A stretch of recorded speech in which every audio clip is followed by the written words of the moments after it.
Таксопарк Такси Хайп лучший во всем. Очень крутая служба поддержки, моментальные выплаты и невероятные заработки. Нас уже больше 1000 в команде. Приходи, и будет тебе счастье. Оп, моя невеста.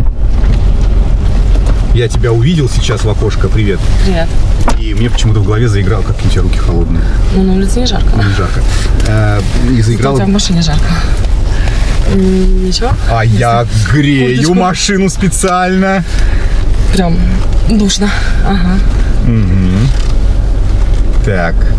Я даже потерялся немного. Надеюсь... Я здесь не смущу. Надеюсь, что происходит со мной, да. Начинаю заговариваться. Ты знаешь, Хватит. с возрастом, да, теряю... Неважно, что теряю. Ты пошла, и я...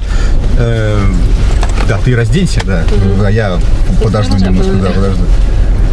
Теряю навык общения с женщинами. Мне кажется, что по молодости я был более какой-то последовательный, более интересный, а сейчас я подтупливаю.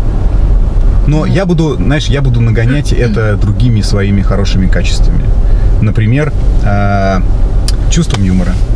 Это прекрасно. Я тоже так думаю. Чувство юмора хорошо. И, кстати, я слышал от женщин, ты мне должна подтвердить, вот скажи мне, так это или нет, что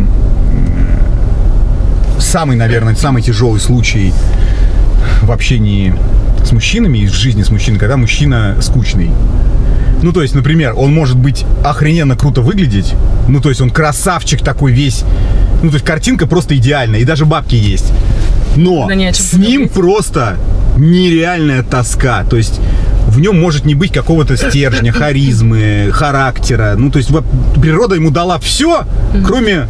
мужика внутрь не поселила. И вот это правда или нет? Это правда или нет? А, да. Когда не о чем пообщаться, это жестко. То есть пускай лучше сделать какую-то, скажем так, скидку на внешность, но пускай он будет интересный. Ну, не сильно красавчик там, но... Ну, когда в совокупности все как бы вообще просто идеально. Если еще короче, не нарвусь я на комплимент. Ну, так мы пообщаемся, мне кажется, ты очень даже... А вот ты мне очень на самом деле нравишься. Ты вот по фоткам... Это тот редкий случай, когда ты вживую выглядишь в несколько раз лучше, чем на фотографиях. Спасибо. И от тебя исходит энергия очень хорошая. Спасибо. Такая хорошая энергия хорошая. Видишь, в молодости я лучше прибалтывал. Да сейчас... нет, у тебя, по-моему, как раз таки нормально. А, нормально получается, да? Все прекрасно. Все в совокупности, как нужно. Хорошо, слушай, есть у меня, я не знаю, как наш, ну, мы с тобой не обговорили планы на сегодня, но у меня есть такой план предложения, чтобы мы здесь не торчали. Смотри, какая ситуация. Ну, я тебе назначил свиданку, да, сегодня? Вот. И было непонятно, у моего друга день рождения. И было непонятно, будет он праздновать или нет. Мы с тобой свиданки договорились несколько дней назад, а по дню рождения он решение принял вчера. И сегодня я ему сказал, что я не могу, к сожалению, потому что у меня свидание. Он говорит, пускай бери свидание с собой. Сейчас я отъеду. Бери свидание с собой и, соответственно, будем вместе веселиться. У него день рождения, он отмечает на даче. У него в коттеджном поселке дача, ну, коттедж. Вот. И он приглашает нас с тобой на дачу. Я предлагаю тебе бросить все. Ну, ты уже села. Просто брось все в окно и поехали со мной на дачу. Ну, нет, как-то на дачу сразу это... Не чего? Очень, по-моему, предложение. Ну, мы только встретились, надо как-то пообщаться. Нет, ну, смотри. На дачу ехать, тем более сегодня... Мне не 16, тебе не 15. Я же не развожу тебя на шпилевиле, понимаешь? Ну, это понятно. Дача, это раньше был предлог дачи, да, но сейчас-то мы взрослые люди, я тебя, не собираюсь там нападать на тебя или вести в какие-то там лютые дебри. Вот под покровом ночи. Смотри, погода вроде нормальная, да. Проведем время, хорошо отдохнем. Я тебе... все понимаю, мы взрослые люди, но на дачу как-то сразу непонятно куда и непонятно кто будет, что, Ксюш, как. Сегодня воскресенье, завтра понедельник, это звучит так пошло, дача. Это я так назвал. А если я скажу коттедж? Ну, дача, коттедж. Одна фигня? Нифига не звучит. Конечно. Ой, друг расстроится, на самом деле, я тебе могу сказать, очень сильно, но... Ладно, короче, не уболтаю я тебя. Ну, ты, если хочешь, можешь ехать. Это как? Я- Не, ну ты что, если бы я хотел ехать, я бы просто тебе написал бы, что свиданка сегодня отменяется. А так как я не отменил, соответственно, я хотел бы время с тобой провести тоже. Ну, смотри, не вопрос. Ты решила, я тебя не уболтаю. Если ты не хочешь, так скажем, поесть крабов с черной икрой в хорошей компании и послушать модных певцов типа Егора Крида, то, соответственно, мы пойдем с тобой тогда куда-нибудь в центр, предлагаю, и поесть какого-нибудь мороженого с кофе. Если не Это против. что такое за день рождения с певцами и с Кридом? Такой день рождения.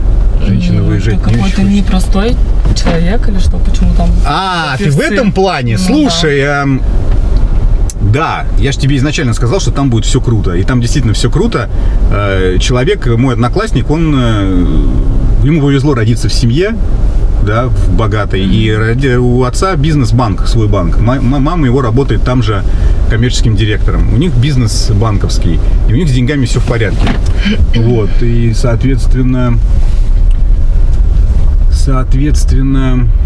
у них была возможность прямо очень быстро организовать днюху и пригласить туда Егора Крида на несколько песен. Ну и плюс там все очень-очень хорошо. Там, это я, может быть, так описал, дача, коттеджный поселок, но там просто, во-первых, закрытый коттеджный поселок, и там, собственно говоря, живут люди, которые могут себе позволить очень многое.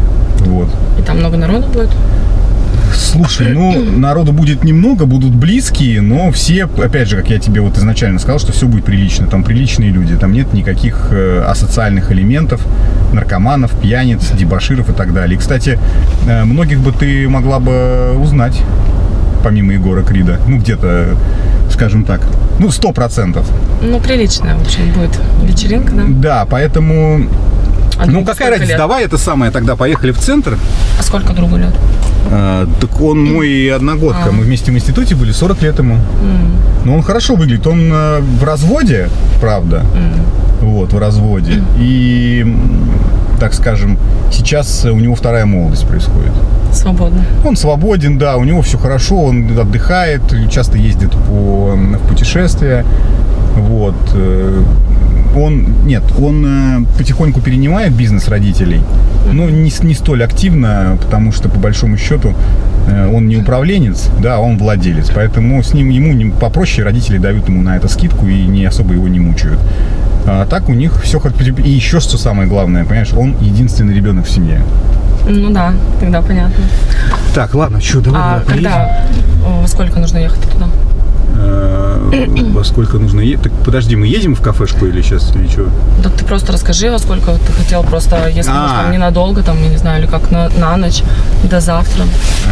Слушай, как пойдет, то есть надо было просто бы нам с тобой, когда мы в процессе езды, было бы определиться, либо мы там останемся, например, либо мы вызовем трезвого водителя, либо я не буду пить. Ну, можно будет сегодня уехать даже. Вообще, так от чего в итоге? Ты сейчас размышляешь об этом, да? Просто если это приличная какая-то вечеринка, друг позвал, обидеться. Тем более свободный, его никто в его день рождения, так сказать, не поддержит. Да, я понимаю, да. Так обидеться на тебя. На меня обидеться, да, еще главное, обидеться не то слово. Не знаю даже, как если быть. Ненадолго, может. Ненадолго, может. Слушай, давай, может быть, если ненадолго, то я один съезжу. Почему? Мы только что договаривались. Я вспомнил, что у меня еще по дороге дела там будут неотложные. И, пожалуй, давай сегодня отменим наше рандеву. В смысле? Просто отменим. Без смысла. Просто отменим и перенесем на какой-нибудь другой день. Хорошо? Не обижайся. Ладно? Ага. Все понятно с тобой. Как обычно это и бывает. Как обычно бывает. Без проблем. Да? Отменим, перенесем. Созвонимся. Да, хорошо тогда тебе отдохнуть там, погулять с другом. Хорошо, спасибо. Пока. Давай. Значит, когда я пригласил ее на дачу я не поеду, потому что дача представляет собой 6 соток с разваленным домом, обитым вагонкой, и дедушки, ходящие мимо за самогоном, и лающие собаки. А когда поет Егор Крид, мать его, Егор Крид, привет, если смотришь меня, то, соответственно, ситуация меняется максимально. Максимально в нужную сторону. И друг холостой сразу становится, блядь, лучшим другом всех одиноких женщин. И, в принципе, можно даже и съездить, и остаться, и все сделать. Вот, к сожалению. Но нет, почему к сожалению? Почему я все время так говорю? Жизнь так устроена, друзья мои. Работайте, рвите ее на части, зарабатывайте бабки, стремитесь, ставьте цели, чтобы у вас на день рождения пел Егор Крид, и вы просто любого человека сможете ангажировать к себе в гости и сказать: чувак, а у меня сегодня на завтрак краб фаршированный черной икрой, в жопе у него будет страусиное яйцо редкой породы, а петь будет на вечеринке Егор Крид. И вам будет счастье, и всем будет счастье, Егору Криду будет тоже счастье. Друзья мои, пишите, кстати, как обычно, моя любимая рубрика. Сколько у нее баллов? Мне нравятся такие девчонки, на самом деле. Если бы не эта ситуация, я прямо, мой типаж. Я прям... Но Егор Крид поет сегодня не у меня, так что поеду я в счастье, есть мороженое. А вам пока-пока, пишите, ставьте оценочки, увидимся в следующий раз.